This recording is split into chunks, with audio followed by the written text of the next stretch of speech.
Hello, and welcome to today's episode of The Pagan Parlor. Today is Friday, January 28th, 2022, and I am your host, Maximilian Pensword, but you can call me Max. Here in this podcast, we explore a variety of things related to paganism.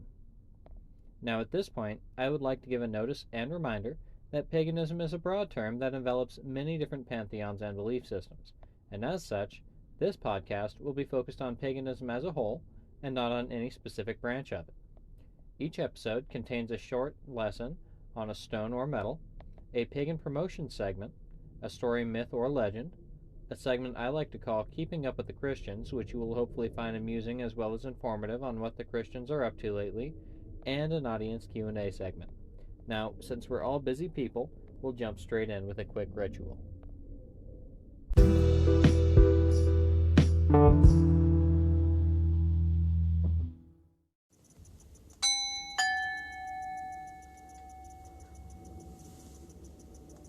This ritual is intended to join the energies of the listeners in with the energies of the host, and the same in reverse, as well as basic protections from the ill intentions of others. Feel free to join in at home, or wherever and whenever you find yourself. I will now light a candle, and as I do so, I invite in all beings of good intent into the ritual space.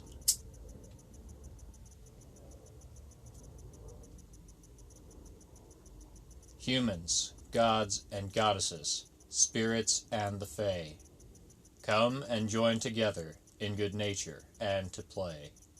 Come old, come young, come scarred and burned, it matters little when there's a lesson to be learned. Come in good faith and you will be safe, but come with ill intent and your mind shall get bent. Bring us together in storms and good weather, keep us from pain and from those who are sane. For the harm of none and the good of many, we call to the gods and they are many. Blessed are we, so mote it be.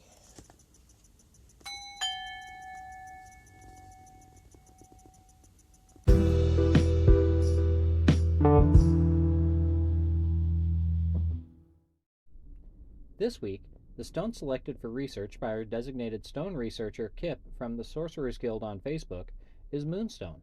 As such, let's get ready to learn something magical. Now, as you may have guessed from the description, Kip has decided to take a more active role in the background of the podcast and take some of the burden of research off of my shoulders by both selecting the stone or metal to research as well as performing the research for the segment. Resultant of this, there will be some minor changes to the segment going forward. This week's lesson uses information that comes from charmsoflight.com, AmericanGemSociety.org, and Wikipedia.org. Moonstone is considered a gemstone with a hardness of 6 on the Mohs scale. It can come in many colors from blue, gray, white, pink, and brown. Moonstone is characterized by its opalescent qualities. It was first found in a mining site near Mount Adular in Switzerland. It can also be found in Armenia, Australia, Mexico, Madagascar, Myanmar, Norway, Poland, India, Sri Lanka, and the United States. Historically, Romans linked the stone to the goddess Diana, believing that it was made of frozen beams of moonlight and would bring love, wealth, and success. The Asian and Hindu mythology also have stories on how the stone would bring beautiful dreams, romantic partners, and good luck. In a modern metaphysical sense, the moonstone is related to the third eye chakra and the solar plexus chakra. As a stone of new beginnings, the moonstone is one of inner growth and strength, while also soothing emotions, stress instilling calmness, and other self-balancing attributes. As believed in the past, the stone's spiritual properties still seem to carry the same loose meaning as those attributed to it today. Moonstone is made up of a blend of citrate salts and potassium and magnesium as well as sodium. Even though it is generally considered safe to consume, don't be a dumbass and break your teeth on a mouthful of stones because you thought there was some benefit. As a rule, don't eat stones.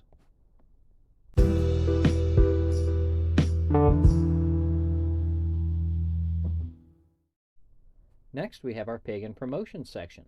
Herein, I will highlight one person of interest, celebrity, or pagan-owned business per week. This week, we are highlighting an occult artist by the name of Samantha Pina, who likes to utilize a variety of artistic mediums because she believes that not all of her designs could be achieved with the same material. All of her artwork designs take a lot of thought and preparation because each one features a hidden meaning inside of it. Her artwork is influenced by witchcraft, the occult, and, according to her, anything mystical is her muse. She is also a practicing witch with over 15 years of experience in the craft.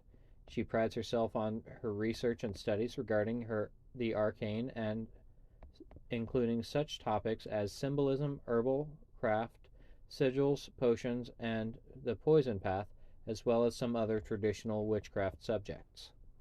Her business involves making magical objects and witchcraft zines, which I just learned is a magazine but small-scale publication with very few copies usually sold.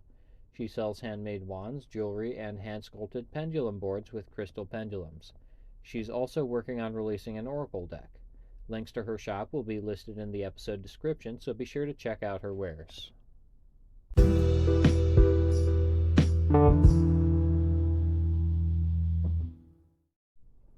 The next section is on stories, myths, and legends. In this portion of the podcast, I will retell a legend, myth, or story related to the gods, magic, or anything else I feel to be paganism related.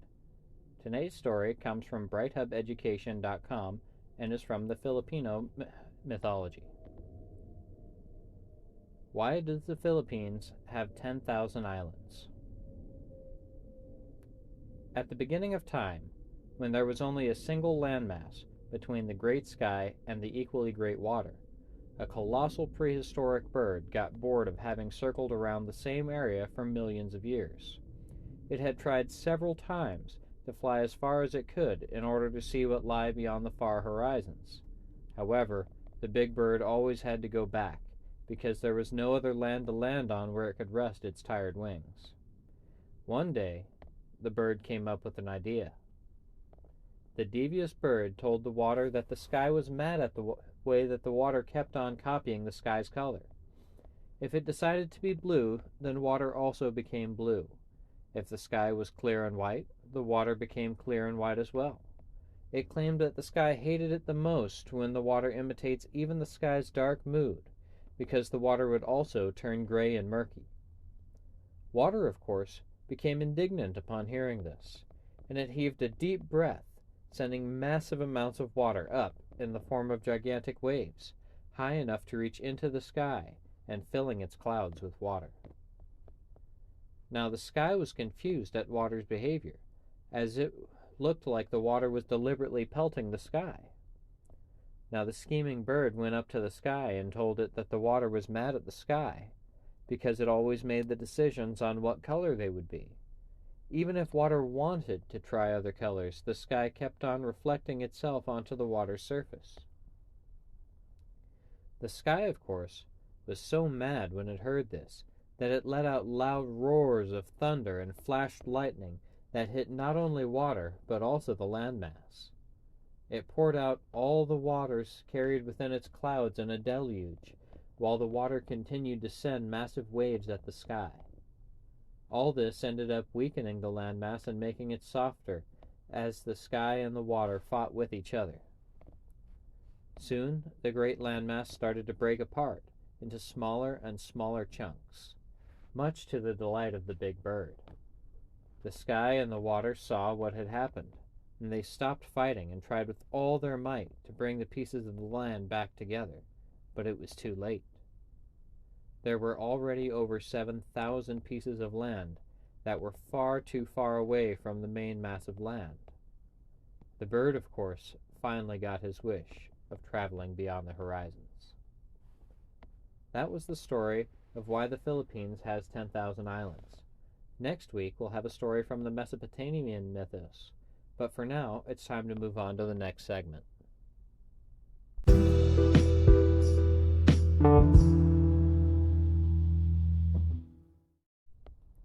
Now let's move on to the next segment, which I like to call Keeping Up with the Christians.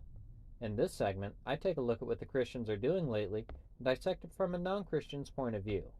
Part of this is just a report on their goings-on, and part of it's just making fun of them, so I hope you enjoy it. This week, in Keeping Up with the Christians.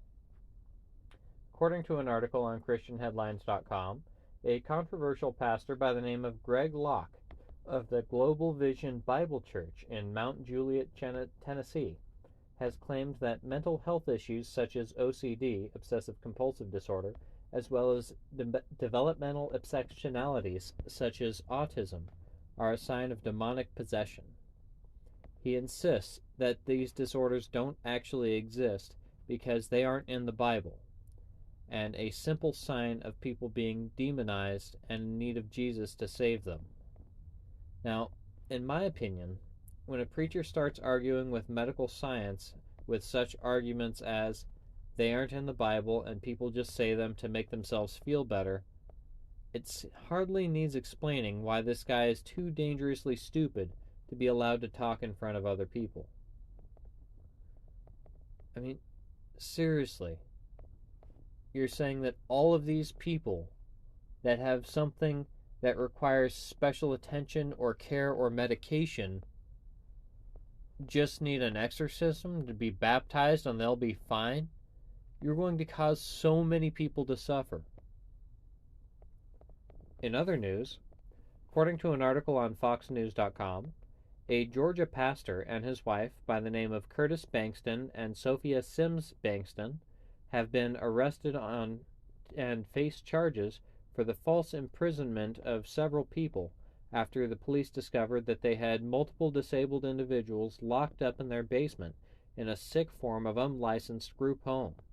The forced prison under the guise of a church was located after someone was reported to be having a seizure, and when they arrived, they found 8 people between 25 and 65 that were either physically or mentally disabled and locked up so that they could not leave. I mean, honestly, this kind of shit is sick. How could you prey on the elderly and disabled by literally keeping them as prisoners so that you could collect a check for taking care of them? And the fact that they felt comfortable doing this under the guise of Christianity says a lot. Finally, according to an article on timesofindia.com, a man in Karnataka was told to convert to Christianity if he wanted to see his newborn baby. Now, after he and his wife were married, his in-laws separated him from his pregnant wife and said that he could not see her again unless he renounced his faiths and became a Christian. A short time later, he found out that he had a newborn child, and they're denying him any form of visitation with his child on the condition that he succumb to blackmail and become a Christian in name and practice. Now, maybe it's because I grew up in the States, but the concept of 2 married people being denied access to each other by their families over a religious dispute seems like a reason to divorce your families, but instead they allow their families to determine who they can spend time with to the point of denying a father the right to see his child. Now, maybe Christianity is just getting desperate, but if you have to use blackmail to get people to convert, your sales pitch must be terrible. I keep seeing news articles talking about Christians being persecuted in India, but considering how they can't seem to keep from treating people around them like this, I can't honestly see any reason to feel bad for them. It looks like somebody who punches somebody in the face and then goes running to beg for help from anyone you see, claiming that they're attacking you for no reason. Well, that's it for Keeping Up for the Christians for today. Tune in next week and find out the latest Christian drama.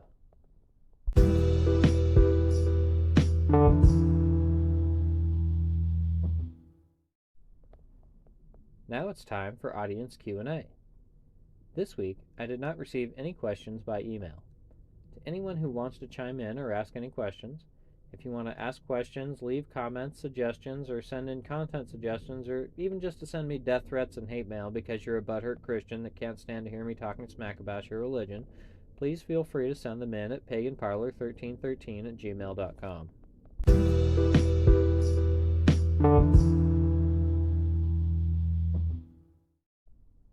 Well, that's all I have for today. Links to the podcast will be posted in the Sorcerers Guild and Pagan Daily News Facebook groups, thanks to gracious permissions from group admins.